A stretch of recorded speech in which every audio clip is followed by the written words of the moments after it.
అహ్మదాబాద్లోని BJ medical college UG hostel భవనాలపై Air India విమానం కుప్పకూలిన ప్రమాదంలో 50 మందికి పైగా మెడికల్ మృతి చెందారు. రెండో రోజు శుక్రవారం కూడా గుజరాత్ ప్రభుత్వం ఎలాంటి అధికారిక సమాచారం వెల్లడించలేదు. గురువారం అహ్మదాబాద్ ఎయిర్పోర్ట్ నుంచి లండన్కు బయలుదేరిన ఎయిర్ ఇండియా విమానం ఫ్లైట్ నెంబర్ AI-171 కొన్ని సెకండ్స్లోనే ప్రమాదానికి గురైన సంగతి తెలిసిందే. మెగానీలోని జనావాసాలపై, అక్కడే ఉన్న BJ medical college UG hostel భవనాలపై విమానంలోని కొన్ని భాగాలు పడ్డాయి. ఈ ప్రమాదంలో 50 మంది వరకు వైద్య విద్యార్థులు మరణించినట్లు, అనేక మంది గాయపడినట్లు స్థానిక మీడియా చెబుతుంది. ప్రస్తుతం కళాశాల నడుస్తుండటం, పైగా ప్రమాదం భోజన సమయంలో జరగడం వంటి కారణాలతో మృతుల సంఖ్య ఇంకా భారీగానే ఉంటుందని అనుమానాలు వ్యక్తమవుతున్నాయి. విద్యార్థులు మరణించడంతో పాటు కాలేజ్ మెస్లో కుక్గా పనిచేస్తున్న ఠాగూర్ రవిల్లి 2 ఏళ్ల కుమార్తె ఈ ప్రమాదం తర్వాత నుంచి ఆచూకీ లేకుండా పోయారు.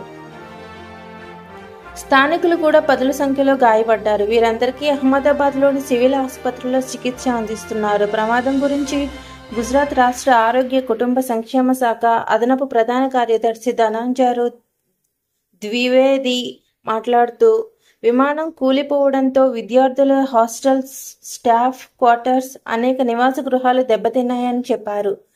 క్షతగాత్రులకు పూర్తి స్థాయిలో చికిత్స అందిస్తున్నట్లు చెప్పారు. అహ్మదాబాద్లోని BJ medical college UG hostel భవనాలపై ఎయిర్ ఇండియా విమానం కుప్పకూలిన ప్రమాదంలో 50 మందికి పైగా మెడికల్ మృతి చెందారు. రెండో రోజు శుక్రవారం కూడా గుజరాత్ ప్రభుత్వం ఎలాంటి అధికారిక సమాచారం వెల్లడించలేదు. గురువారం అహ్మదాబాద్ ఎయిర్పోర్ట్ నుంచి లండన్కు బయలుదేరిన ఎయిర్ ఇండియా విమానం ఫ్లైట్ నెంబర్ AI-171 కొన్ని సెకండ్స్లోనే ప్రమాదానికి గురైన సంగతి తెలిసిందే. మెగానీలోని జనావాసాలపై, అక్కడే ఉన్న BJ medical college UG hostel భవనాలపై విమానంలోని కొన్ని భాగాలు పడ్డాయి.